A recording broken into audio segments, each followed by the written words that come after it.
Hello, ladies and gentlemen, and welcome to the Everything is Black and White podcast. I am Andrew Musgrove. I hope you guys are all doing well. If you're joining us on YouTube, do hit thumbs up on the video, do hit subscribe to the channel, and get into the comments as well. If you're on the audio-only platform, thank you as always. Your support is greatly appreciated. Do leave us a rated and review. And a big thanks to Saily, our sponsors this summer. If you are going abroad and you want to ensure connection when it comes to more mobile data, hit the link in the podcast description box to get your eSIM via Saily from the creators of NORD VPN. Stay connected at an affordable price, 24/7 support as well from Saily/NORD VPN. It's all worth your money, your time, and effort to sign up. You'll stay connected and you'll support the podcast at the same time. Today's episode is all about Paul Mitchell. He's gone, ladies and gents, done and dusted. No longer Newcastle United sporting director. Lasted just over 12 months in the role. No senior signings brought in. And if you remember, Darren Eales went on the record and said Paul Mitchell was 90% recruitment. Well, that did not go very well at all. Plenty of questions been asked about the timing, about why he's gone, about his legacy, and more importantly, what comes next. I'm going to try and answer all those questions in this episode.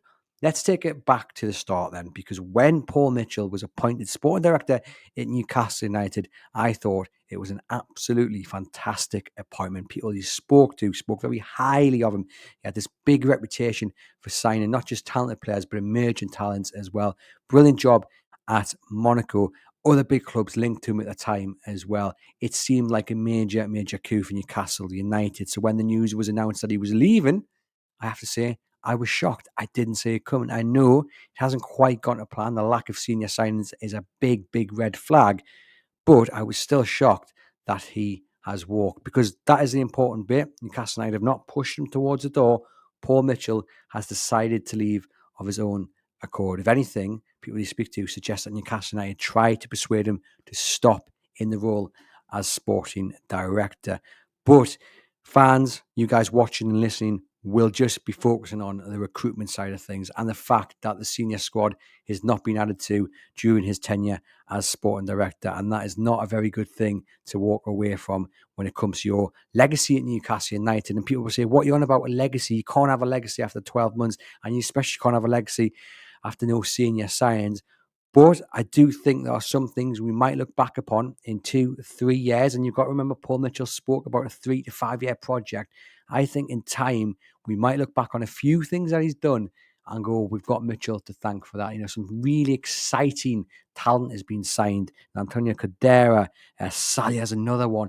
These players who are tipped for big things have come in after Paul Mitchell's watched them and done the negotiations and what have you. These two players in particular are tipped for the very top. And if they make it at Newcastle United, or if they are sold on at a huge profit, then that's down to Paul Mitchell, really. And that's what we might thank him for in the years to come. And that would be the legacy, because, yes, I don't think you can have a legacy after 12 months. Whether he'd gone and signed 2 or 3 senior players, I still would be questioning people saying, what about a legacy? You have to be here a long time, or you have to look back after a period of time at certain things that person has done to talk about a legacy. And I think the signings for the youth academy are where we might look back. And there's a few other things which I'll get on to later in the show, but certainly those 2 players could be Paul Mitchell's legacy in the years to come. But going all the way back to the start, it's fair to say Paul Mitchell didn't get off to the best of starts, especially with Eddie Howe.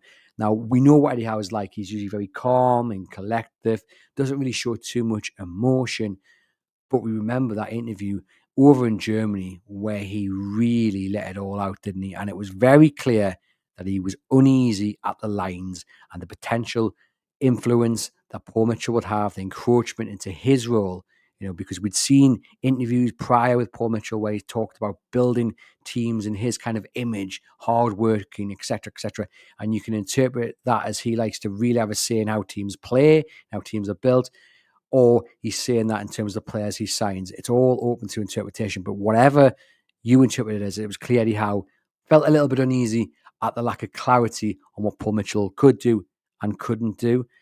Big explosive interview. It was quickly smoothed over. It was quickly played down. It looked like everything had been sorted. And then we had the interview where Paul Mitchell, to the press pack, talks about Newcastle United's transfer strategy not being fit for purpose in the modern era. And you just think, why on earth have you said that out in the open? I think that's the important bit. I think had Paul Mitchell gone to Eddie Howe privately and it stayed, between the walls of the office and gone, I don't think the transfer strategy is quite right.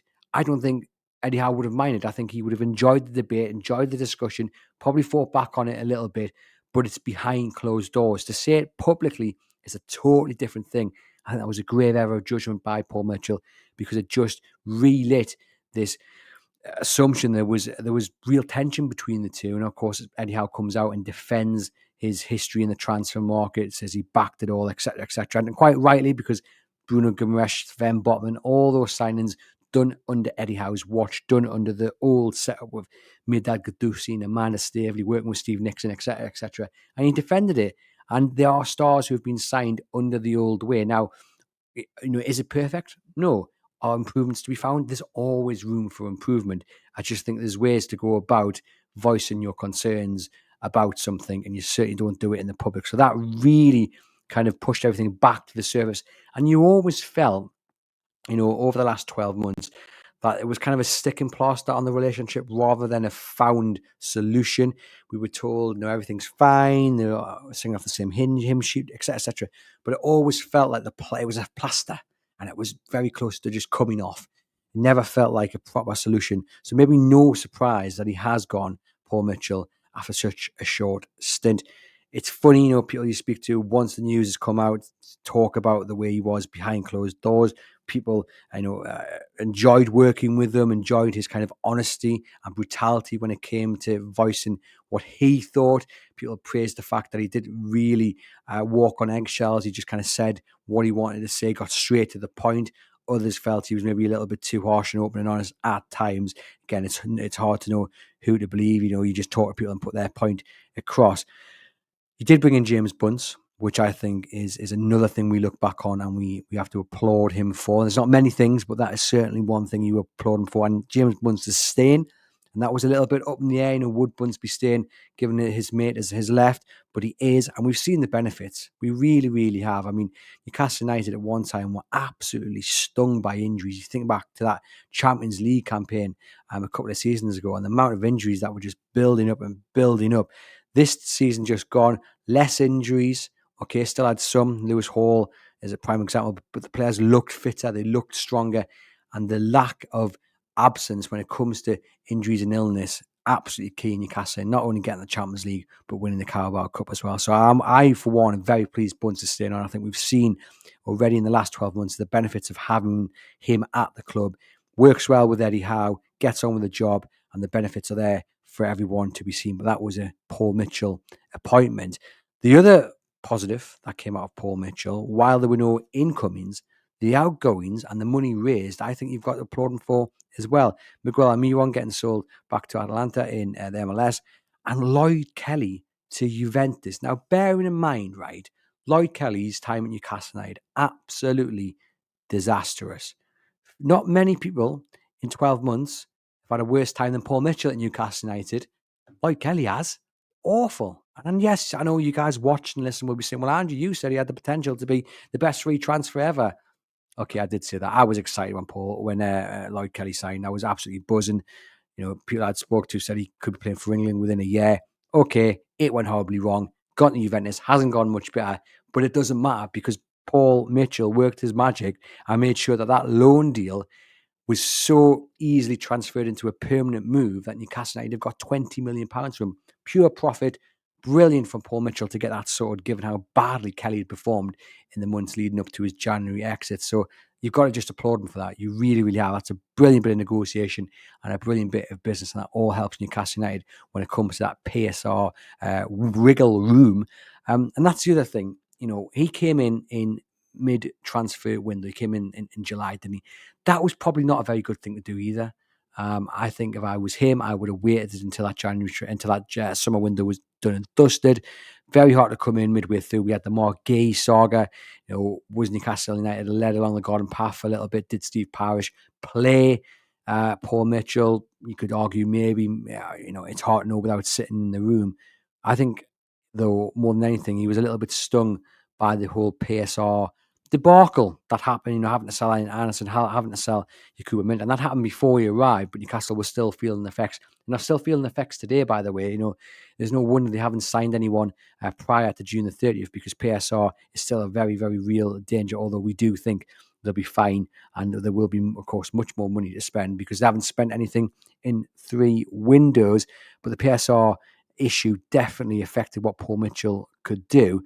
But other positives around, heavily involved when it comes to the women's game. Heavily, heavily involved. Becky Langley, manager of Newcastle United women's side, has spoke time and time again about how much positive influence Mitchell has had when it comes to the women's side. The growth has been really, really good to see. Signing some top players as well. Okay, finished mid-table last season, but the aim will be to get promotion up to the top flight, and they can do it with Becky and with the players they've signed as well. They've made some brutal decisions, haven't they, at the end of last season? I mean, no more than their captain getting released, which was a proper shock to everybody. But Paul Mitchell has had a hand in in the last kind of year of the women's side and the positive growth that we've seen. And as I've said as well, the youngsters they've signed. They've signed some really talented youngsters. And of course, we've been here before where they've gone out and they've signed X, Y, Z, or we've had emerging talent coming through the youth ranks and then it just dies off and they end up going to non-league or lower down the flanks. But it definitely seems like Paul Mitchell's approach, well, probably along with Steve Nixon and the scouting staff, is to kind of scour you, look for the best talent out there of a certain age and then bring them in, get them into the youth academy, build them up, send them out on loan, hopefully with a chance of getting some first team football, coming back to St James's Park and breaking into the first team. But, Antonio Cordero, Malaga had so many options on the table, or rather the player did. I mean, he played 60 odd times for Malaga. 18 years of age? He's a real talent. I'm sure you guys all saw him in the under-19s Euro Championships. Looks a real good player. Hopefully he's going to go out on loan to a top flight in maybe Holland or maybe in France, just somewhere where the competition's good, a bit of physicality, he can get a sustained run of games. But he's been signed under Paul Mitchell's watch, and then he's going to be a big star. I've mentioned Saily, and there's a few others as well. And also emerging talents, like Sanusi, for example, Sean Neve. They've all just signed new deals as well because Newcastle United are building for the future. And Paul Mitchell has had a hand in that. So if you're looking at positives within the first 12 months, the women's side, the youngsters being signed. And also, the other thing, we know Newcastle United are looking to build a new training ground. We know Newcastle United are looking at what they can do with St James's Park. Now, Paul Mitchell has been, according to reports, involved at looking at potential sites for the new training ground, looking at where Newcastle United could move to. So whoever comes in terms of sporting director, and I guess CEO as well, they will not be starting from scratch. Paul Mitchell will have put something down on paper somewhere, whether it be a report or an email, and, maybe even a lovely map drawn on the wall, and he's a little cross there, a little tick here. There will be evidence of his work and potential sites to where they could move. So whoever comes in can do so hitting the ground running, because some of the back work, leg work has already been done. And that's really, really important. So I think there are little positives, but if you are brought in and your appointment is sold as a primarily recruitment based and you fail to sign a senior player to improve this Newcastle United squad, then ultimately you have failed. And yes, there are reasons to why that hasn't been done. PSR had to sign someone in January, then they would have had to sell someone before June the 30th, probably a Bruno Guimaraes or maybe an Alexander Isak, but a big player who you want to build your squad around would have had to have gone to offset the costs back in January. So that's the big reason to why they didn't sign anyone. Of course, doesn't mean the frustration goes away, and no one has been signed before he's left. We thought he might want to go out with a bit of a bang, try and get someone over the line. Hasn't happened. So his role as a primary recruitment-based sporting director hasn't gone very well. So I can understand the criticism from fans when we talk about Paul Mitchell, because he just hasn't done what he was brought in to do. However, I will say again, I think in 3 to 5 years, if Cordero is ripping up the Premier League in black and white, or they've been sold at a huge profit, then we look back and that's the legacy right there. The big question is, what happens now? What happens next in Newcastle United? Because it's not just a sporting director that they need to appoint, it is a CEO. And again, perhaps no shock that with Darren Neal's leaving, obviously he is ill, we wish him well. There's no shock that Paul Mitchell's followed. Very, very close, those two. Good pals, and probably the right time, some would argue, to hit the reset button. Although two massive appointments with such a big summer coming up, it's not just transfers and building that squad that Eddie Howe needs to compete on all four fronts. It's also a new badge. It's also the stadium decision. Like, these are massive, massive decisions to be shared to the public over the next few months. And currently, Newcastle United are looking for a new CEO, and they haven't got a sporting director. And that will lead to questions, and valid questions, of the strategy. Who's leading the strategy? Now, Andy Howe and Steve Nixon are leading the recruitment side of things with Eddie Howe's input. But in terms of the overarching strategy, in the direction the club goes, because it's not just about the football side of things, who's leading that? Now, Paul Mitchell, yes, 90% based is what recruitment based is what Darren Neal said, but he was involved in everything. Like I said, the women's side, training ground, so much he was involved in. Are you going to be able to go out and get a sporting director who is comfortable spreading his wings like that or not? That's the big, big question. You might have to go and appoint someone who wants to do transfers, appoint a second body who will look after, alongside Brad Miller, more of the operational side of things. But Paul Mitchell wanted to be involved in more than transfers. He has been. It's going to be a massive appointment for Newcastle United. But for me, as I've said earlier, this summer, the first appointment has to be the CEO. You have to appoint the CEO to replace Darren Neils and then get the sporting director in, because there's always going to be that risk that if you appoint the sporting director first, the CEO comes in and they clash and they don't get on. And that's a key relationship. That is at the top level relationship that you need to build at a top club like Newcastle United. So for me, get the CEO in first, then allow them to appoint the man or woman they want in the role of sporting director, someone who can work with Eddie Howe, understands the boundaries, gets on a little bit better with him, perhaps. But it's a big, big summer, and currently Newcastle United, in two massive roles of leadership. Daniels is still there, but we suspect he's going to go and leave at some point this summer. It would make sense for him to do so. They haven't got people in those positions at the moment, and that's a worry. That is a little bit of a concern. They still have really capable people. Peter Silverstone, Brad Miller, as I've mentioned, of course. At a higher level, those at the Public Investment Fund are full of strategy, know what they're doing. But it does beg the question: the more time goes on, about the direction and where they're going. And obviously, these are massive appointments. They have to be right.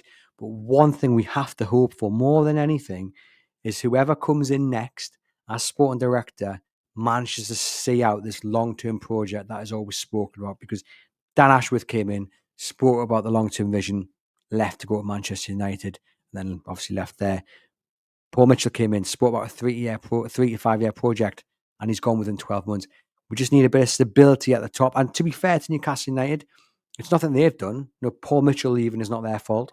Dan Ashworth leaving to go to Manchester United is not their fault. Of course, Darren Neils having to leave because of his illness is not their fault. It's just really bad luck on Newcastle United's point that their sporting directors have chosen to leave, and unfortunately Darren Neils has got ill. So Newcastle haven't necessarily done anything wrong, but hopefully the next appointments in these roles are here for the long term, because that all helps when it comes to building a successful Newcastle. And plenty of names have been linked. Let me know in the comments if you think anyone could fit the bill for the next sporting director at Newcastle United. How would you want to see that appointment go? Do you agree with me? Get the CEO in and then a sporting director, or are you not too fussed? Let me know what you think about Paul Mitchell's time at Newcastle United as well. Are you like me, looking ahead and thinking there might be a few positives and talk of a legacy as time goes on, or you just straight to the point and say that he failed in his role as sporting director? Let me know in the comments what you think. I'm going to give him a rating out of 10 here, and I'd say at this point in time, he will get a 4. A 4 out of 10. But if I'm still doing this podcast in 3 to 5 years, we'll come back and revisit it, and that might go up a little bit, because I do think, especially when it comes to the young talent he signed, that could be his legacy right there. But we'll wait and see on that. Thank you very much for tuning in. It's been a pleasure. Hit like, hit subscribe, leave us a rating and review, and I'll see you guys very soon.